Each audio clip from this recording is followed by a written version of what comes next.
Ego. Edging God out. Ego's not your amigo. We'll get started just here in a few seconds. I'm going to reach out to my people in the chat and also my inner circle, my super chatter. So, hi, Arthur. Hi, Bill. Hi, Peter. Hi, Lisa Marie. Hi, Mary. Craig, Melody, John, Jody, Sandy, Pat, James. Thank you very much. Love and appreciate you guys. I hope you really enjoy this video. Man, I'm trying to figure out who's not guilty of this, right? Hi, Chris. Hi, Shauna. Hi, Jim. And we're going to go ahead and get started. Hello, my name is Robert Hollis. I hope you're having a wonderful and blessed day. And today's subject is ego, ego, ego. And on the graphic, it's edging God out. That's a phrase that I've heard, but also like ego is not your amigo. And man, I'm telling you, ego is really. If a person, you know, if a person Googled it or looked it up on AI, ego is puts us in a place where why the phrase edging God out is there is basically what you do is you sort of take the place of a higher power. You actually have a God complex and you believe that the world revolves around you. And so what's really weird about this is numbers of times in my life. Uh there's another phrase that I'll say before I tell this story. Have you guys ever heard the phrase that a fish, a fish that was born in the water, because that's where they're born, they're not aware of the water. And so, it's really funny when I say this, but stupid people don't know they're stupid. Ignorant people don't know they're ignorant. People that have a bad ego, don't know they have it. And so there's been situations in my life where things just seem to be going awesome, right? And then all of a sudden, I'm telling you about my story. My ego would pop up because I was listening to too much people giving me praise and recognition. All right. And I remember a saying one time is don't ever read anything good about yourself because you could possibly believe it. And don't ever read anything bad about yourself because who cares about other people's opinions? But we know the majority of the people are consistently listening to outside influences, right? So when I graduated from college, North Dakota Science of College, I was a master automotive technician. There was 70 companies, I think 77 companies that offered me a job. And I picked the one in California because they paid for my expenses and moved me out there. And I remember going to my job and the guy's going, "You got it with you?" And I said, "Yeah." And he took me out into this room and there was all these plaques up there and they were ASC, Automotive Service Excellence, right? And there were a lot of blue certificates there, and there was a few silver ones, and they were master automotive technicians. So they were certified in all 8, including diesel and also auto body, right? And he goes, "Look at all these plaques." And I was like, "Wow." And he said to me, "Hey, Robert," he goes, "what's the difference between those plaques and yours?" And I looked at it and my plaque was gold. And he said, "Do you know what that means?" And I go, "No, I didn't even pay attention. It might have said something in the writing when I got it.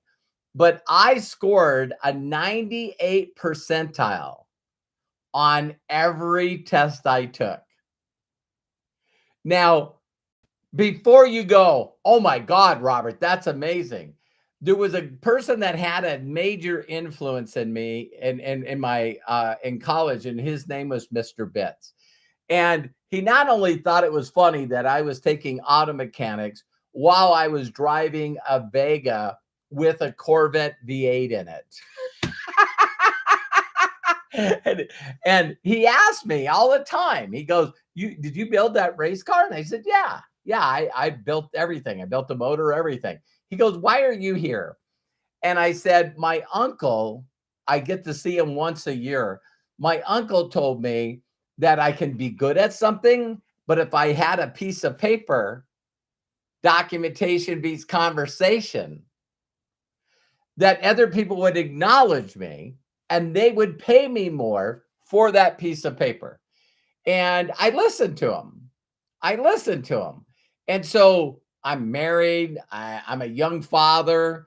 And so, I took college really freaking serious.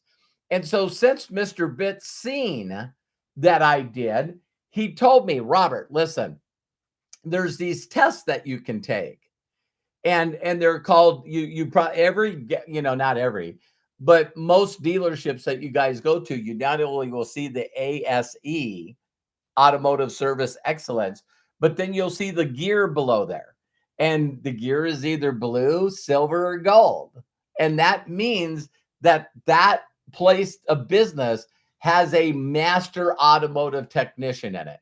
I didn't know any of this stuff, but if Mr. Bitts didn't help me, listen closely, help me not only register for the test, but study for the test so I could pass the test, I wouldn't even have given a rip. I wouldn't have cared.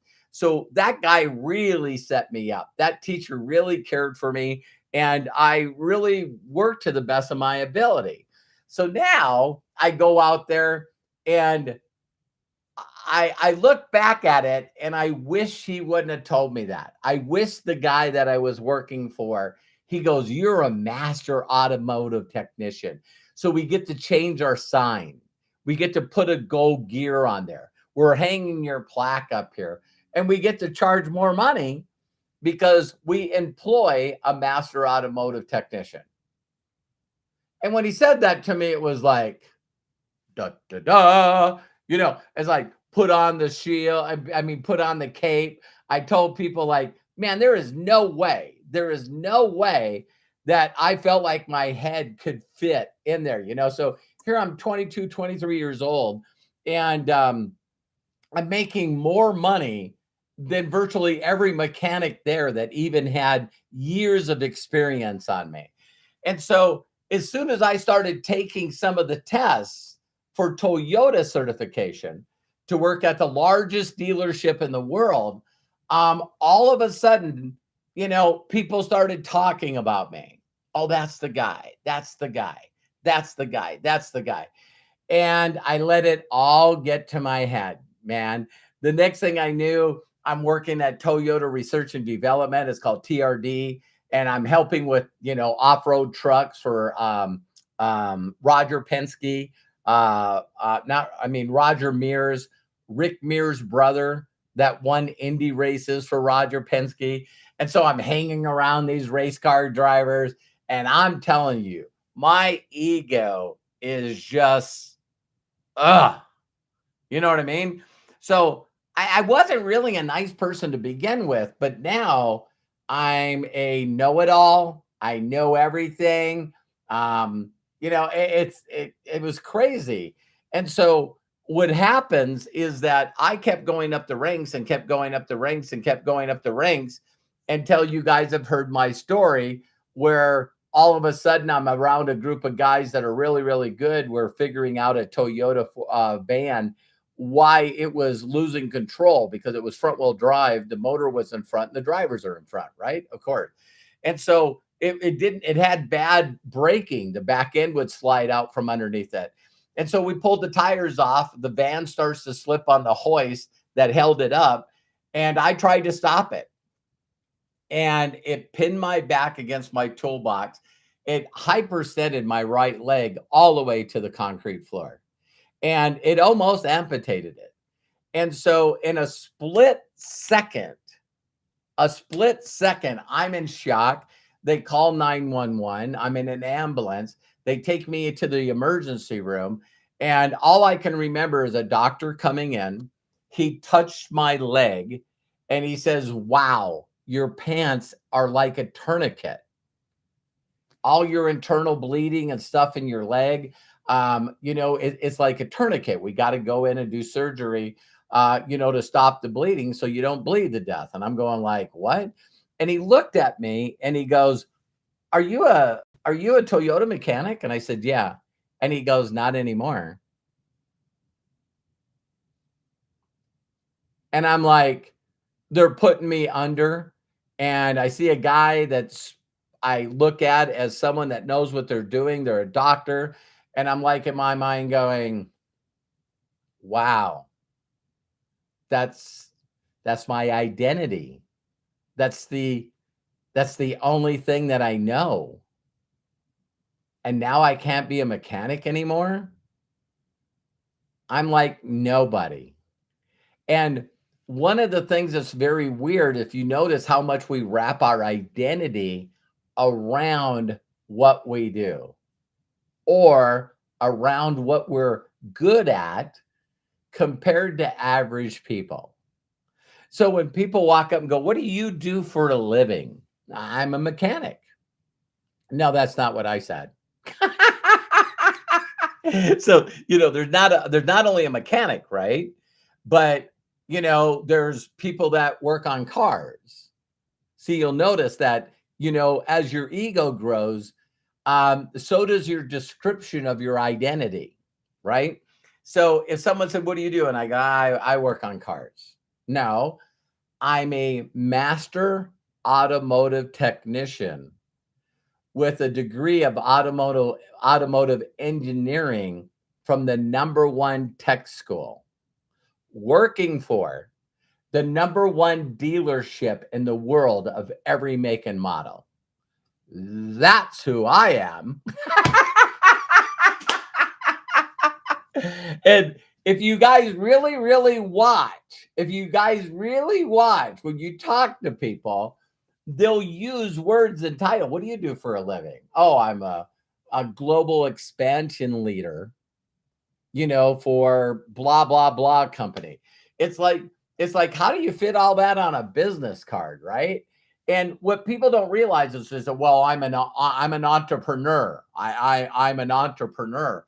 Um, no, you're an independent affiliate. You're an independent contractor on 1099.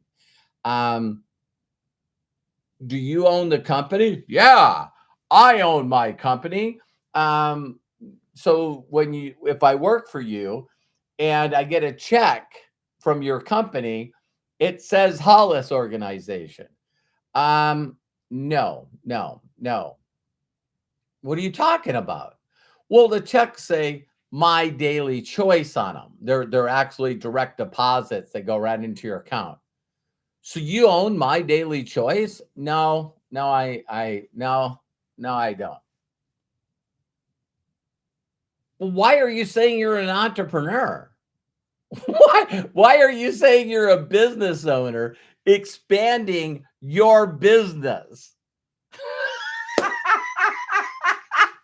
And so then we run into people, right? That the ego's way out of check. It's like, "Well, I'm an online marketer. I own my own brand." You know what I mean? I'm a brand specialist. I'm a brand, and I teach other people how to build brands. Okay. So how much did your brand make? Well, I have, 20,000 active affiliates. In your company? Uh, no. Well, if one of your people that you have in your organization gets paid, do they get paid by you? No, no, no. Well, see, I have a brand and, I'm an influencer and I'm a social media guru slash life coach. slash personal development slash speaker. I'm a speaker slash author slash course builder slash um, um, people paying me money for what I know. Yeah, that. You guys can refer back to are you confusing people?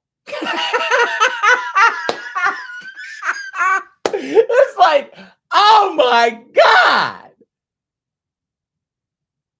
And so a brand new person gets introduced to you, the life coach slash personal development guru, online marketer, course selling, our author.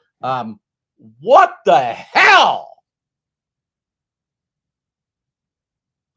So see how important it is for telling people to say, is there any way that we could do a private Zoom and you can just show me your online banking? Where the hell are your deposits coming from? How much do you make from your book since you're a co-author? How much are you making from your book? Do I have to be honest? Yeah. I paid 15 grand to be a co-author, to be in a chapter of a book. And what I got for the 15,000 is they gave me 7,000 books. And so when I sell those books, I'll get my $15,000 back. But no, when they sell the books, what do you make for residual income? I don't. Well, can you click on your create space, your Amazon publishing part? Can you show me your residuals or show me the money that's going into your bank account because of the sales of your book? No. So people say they're authors, but no one ever asks them, how much are you making from your book? Nothing. I don't make anything from my book. In fact, when I got the 7,000 books, I gave them away. Listen, won't anybody that watches this video live or recorded call these people out on their bullshit? Let's just call them out, right? It's like, come on. Well, I got this brand and I got this podcast and I got, okay, no problem. Can you show me some deposits from, who are they? Are they, can't even think of the people that actually, Apple. Can you show me some deposits from Apple? Can you show me some deposit from Spotify? Can you show me some deposits from, I don't know, TikTok? Can you show me some deposits from Google? Can you show me some deposits and receipts from Facebook that you're actually making? You're an online marketer and you actually make money? Can you show me some deposits and withdrawals into your checking account, your personal online banking for the stuff that you're selling online? Can you show me that? Because if you're trying to tell me how to be successful, then I need documentation and proof that you actually are making money doing that stuff. So when I show my back office and I show my income, there's no hiding nothing. None. Look here's all my deposits, ACHs, wire transfers from my daily choice. I'm a super affiliate with my daily choice. Well, what do you do, Robert? I find people that want to make extra money and learn how to build a group of people that want to use premium quality products instead of using all their money to Walmart or Target or Costco or Amazon. So this is a way for us to get involved with someone that was smarter than us, like Josh Wago, to actually start a company that allows people to get in for free. And then we'll show you how to share your affiliate links and you can actually earn income. My first goal for you is to earn more than it costs you per month to use the premium quality products. Depending on the country, we have thousands of them. We're in 200 countries and it's just amazing. So my wife and I got involved in the company. We've been in for 5.5 years and we've made over 4.5 million in earnings. But we have 20,000 active people in our group, and a lot of them get a paycheck at least once a month. Some of them actually get a payday to their family every week. And there's actually some people, in fact, we have a new person named Joshua that actually hit 50K. He's been with the company for just a few months, and I'm going to do an interview with him, and he's already made over 7,000, and he just hit 50K, so he'll easily make over $10,000 this month.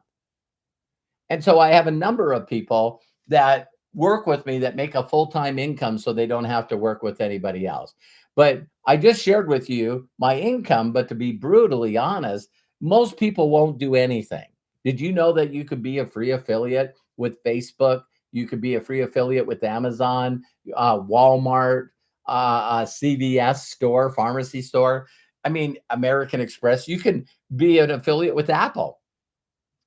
But even though you can, do you know that you have to create a free account and then you actually have to, share that affiliate link along with ways of being able to get the people to know, like, and trust you. And then by building an audience, you can actually, get people to click on a link and then they can purchase some of our quality products and then we'll shoot you a check. See, I'm not a global expansion leader expanding my company. No, I'm expanding Josh Wagel's company. He's the one that created the free back office. He's the one that created the free mobile app. He's the one that created the ability to share one link where persons can, basically purchase any of the products from one link. When other companies force you to create a separate link for each and every one of the products. So that's what I do. So, see, it's amazing to me that if you knew what it took to be successful, then why wouldn't you show people your awards? See, I would like to do a whole video of why do you think, here's the question for all of you, right? Be honest with you. This is an IQ test right here. Why do you think they create plaques, awards, trophies, rings? Why do you think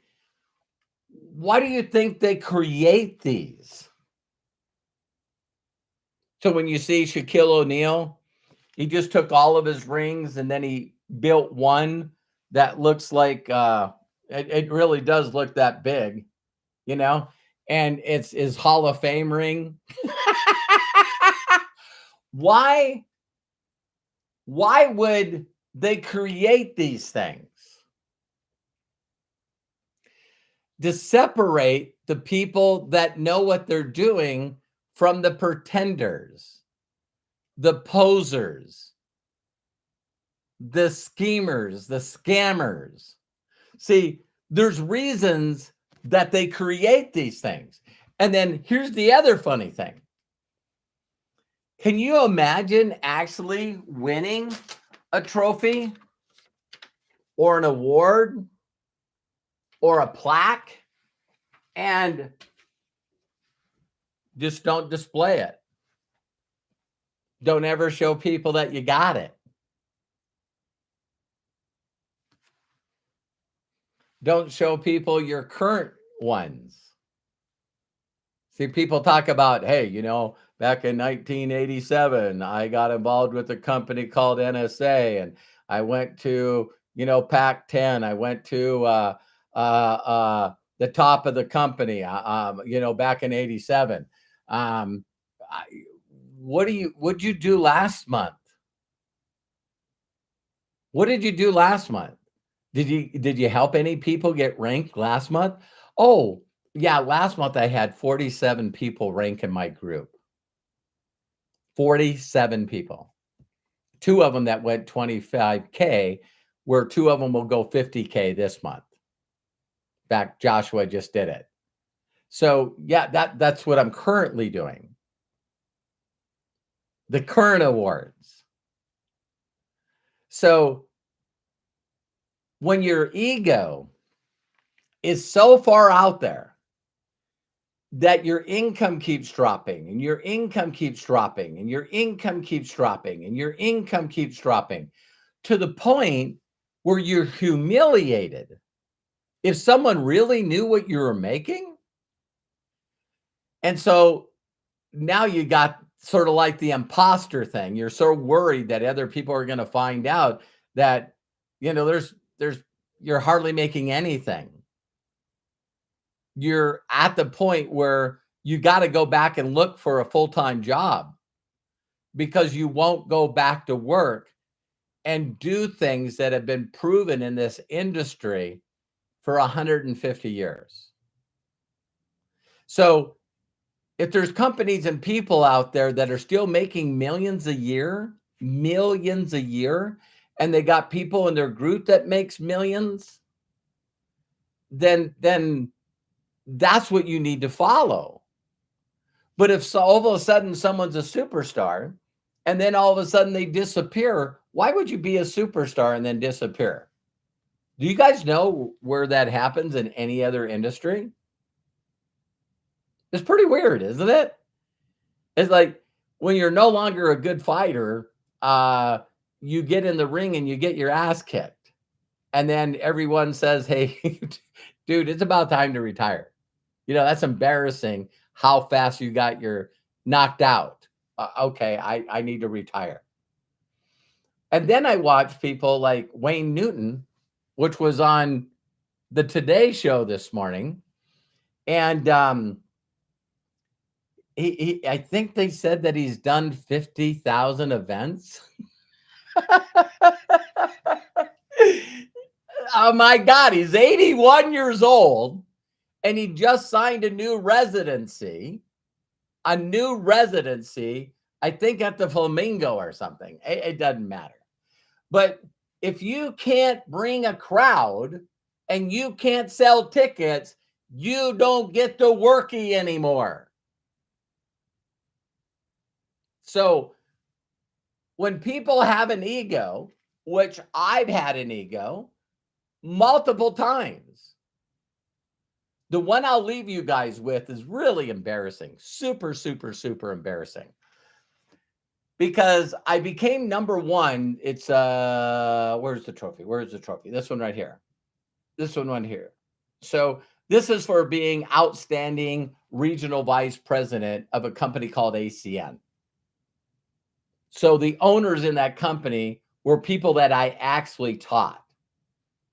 And they owned the company. So I got involved in 95, left in 2001, but I believe it was 99, 2000 to 2001.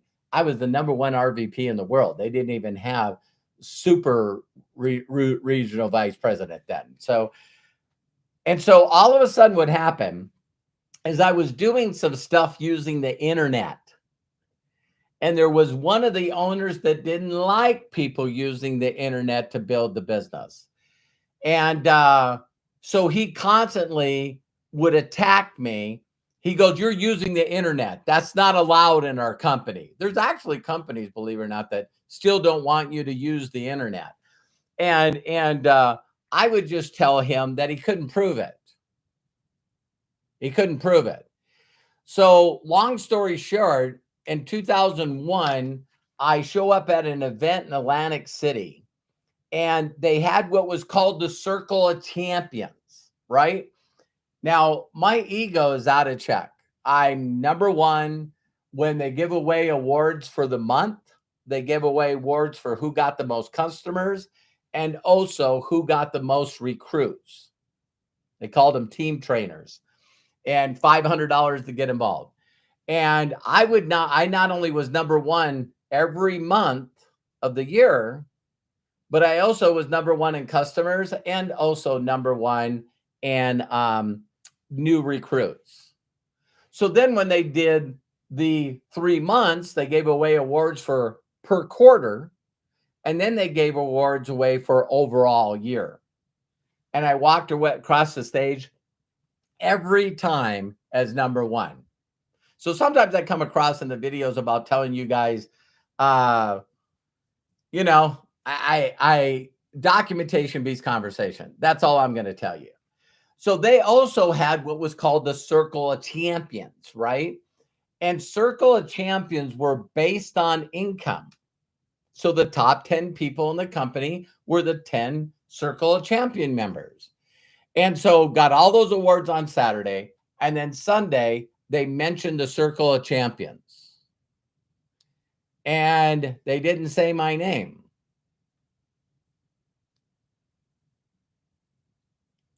One of the owners did not want me on the Circle of Champions because they didn't look at me as a company person. I was doing and teaching stuff to my team that the company wasn't teaching. So when they didn't call me on the Circle of Champions, I met in a suite with Tony and Mike Koopas, some the other owners, and I told them I'm done. I'm freaking out of here.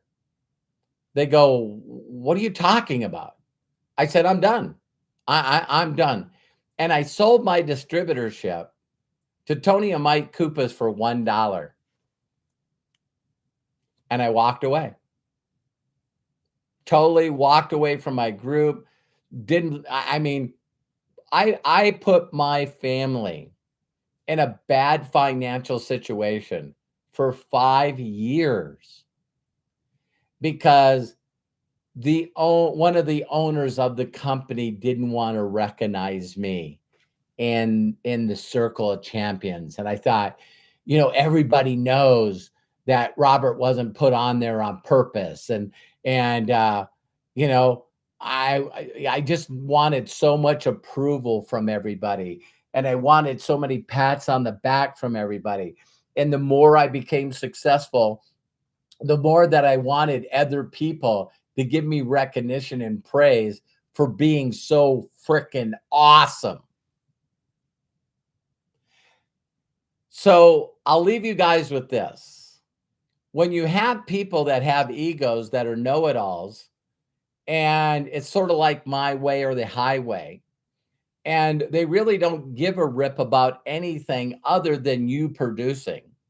So they actually create groups that you can't be in. They create groups that you can't be in because you're not good enough. You don't deserve to be in this group unless you're a producer.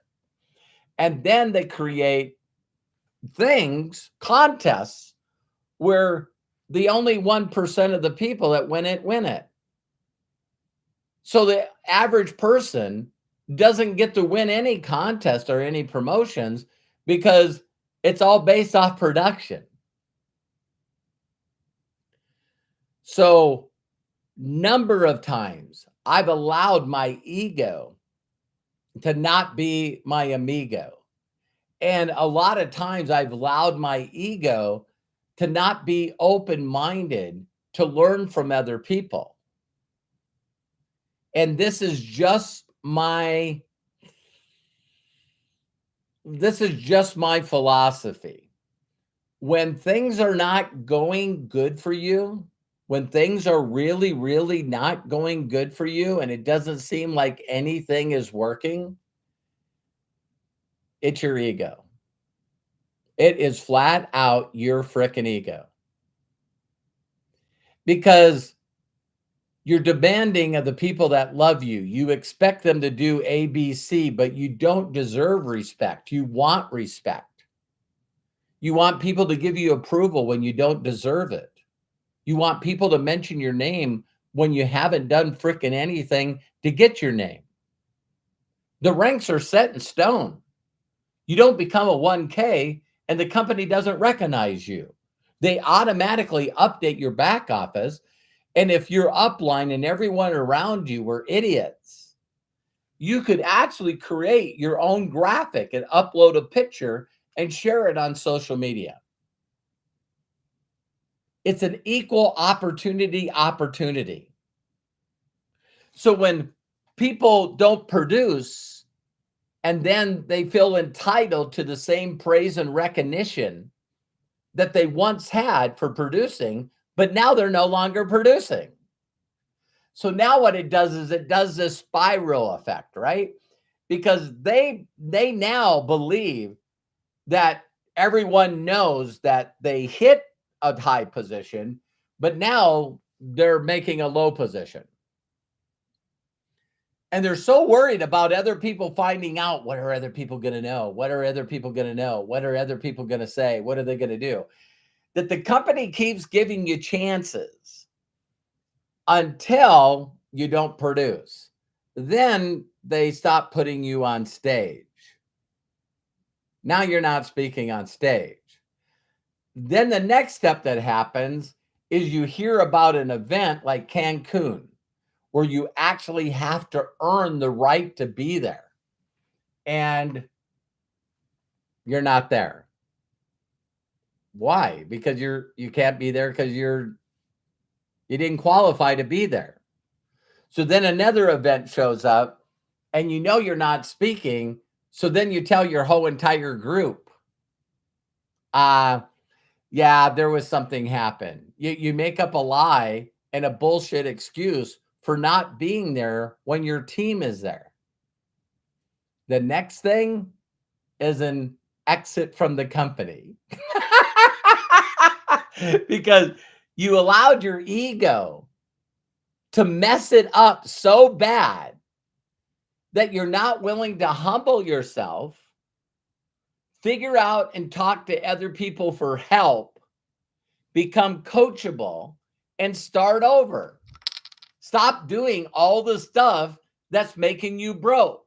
Stop doing and teaching all the stuff that's confusing your people, distracting your people, overtraining your people. Go back to being humble and just doing the little basics and get back on the leaderboard. Requalify for a new position. If you hit a position in the past, you know which position's next. So if you hit 1K, then your goal is to hit 5K so everyone will recognize your rank. So I hit super affiliate 3 years ago. Everyone's like, hey, when are you going to hit master?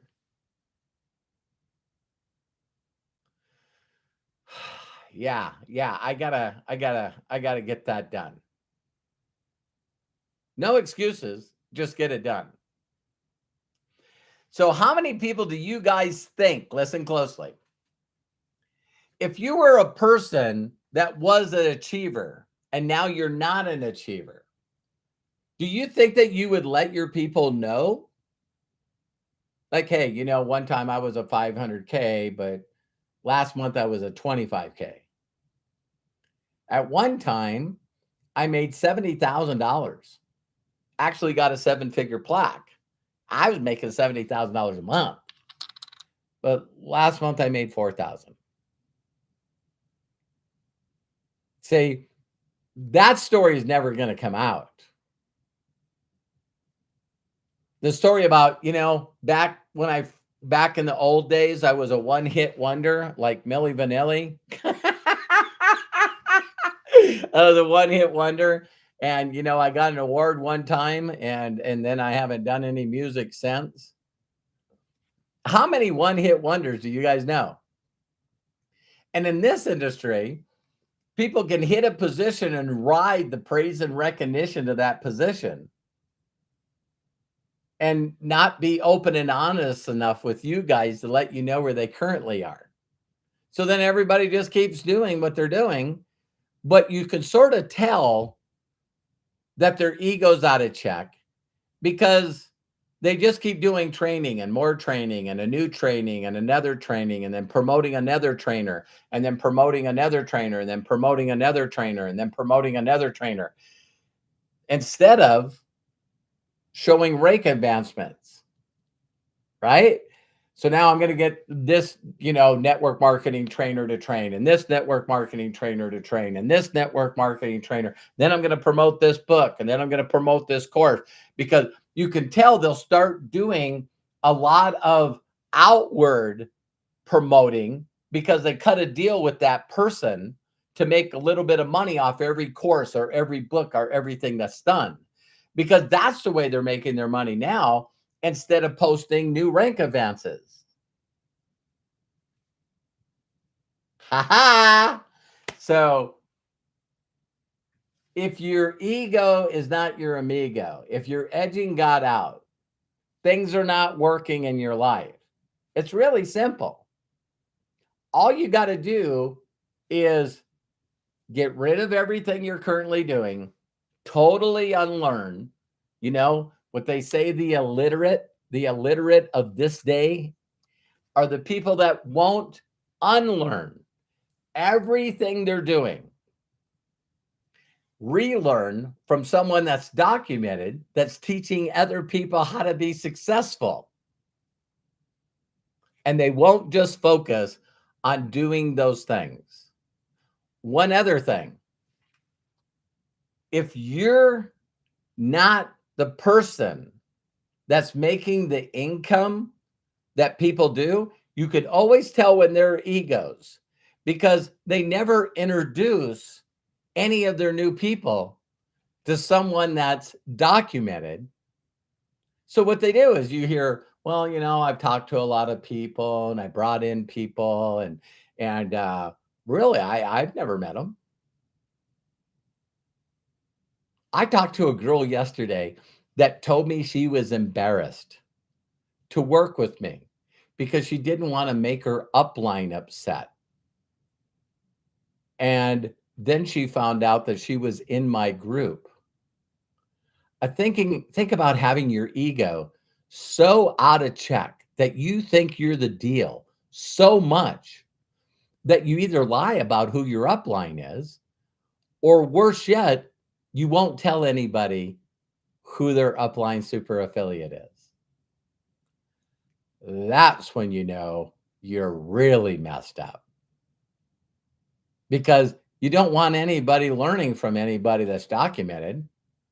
You want them to listen to you instead of listening to somebody that can make them successful. Pretty interesting, huh? So I love and appreciate you. I believe in you. If things are not going right, shred the ego, go back to being humble, act like what you know right now is not getting you the results that you need for you and your family. Surrender, ask for help and surrender. Follow someone that's documented in helping other people get a huge payday and reinvent yourself. Reinvent yourself and learn how to do it. I believe in you. I know that you can. If no one's giving you permission to be successful and happy and fulfilled, let me do that because my mentors did it for me. And I can't tell you how many times I've ruined my life because of ego, self sabotage. But I'm also extremely happy and pleased with myself by forgetting everything, unlearning, relearn, go back to basics, start over, build it long term, teach other people how to do things that they feel comfortable duplicating. Take the confusion out. Don't forget to plug into my group. Do you know I talked to 4 brand new people today that I personally enrolled? I did not tell them to plug into a group. I don't want to confuse them. I just want to share with them the things that they need to get a new affiliate and to get a payday. And I want to teach those people how to get a new affiliate, teach those people how to get a new affiliates, and then get paydays. That's what I want to teach them. I don't need them to know about 16 personalities. I don't need them to know neuro-linguistic programming. I don't need them to know the 14 steps to persuasion and closing. No, I just teach them the little things so they get a payday. And then I wanted them to teach the things and help them find new people and get a payday. Because when you put belief checks, belief paydays in people's pockets, they believe. Then they focus. And then some of them forget the information, add a bunch of more information, and then the ego kicks in, and then we got to relearn. Now we got to go back to basics.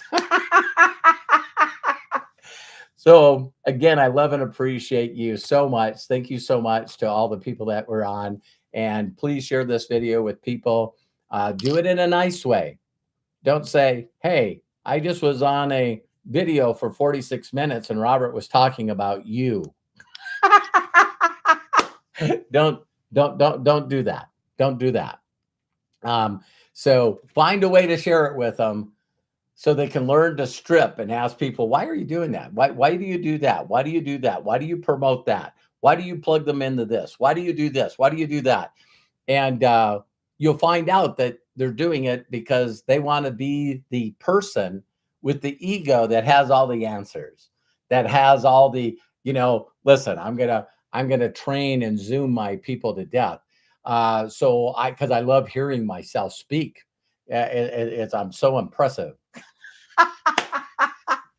All right, talked enough. Love you, appreciate you. Thank you so much, and take care and God bless.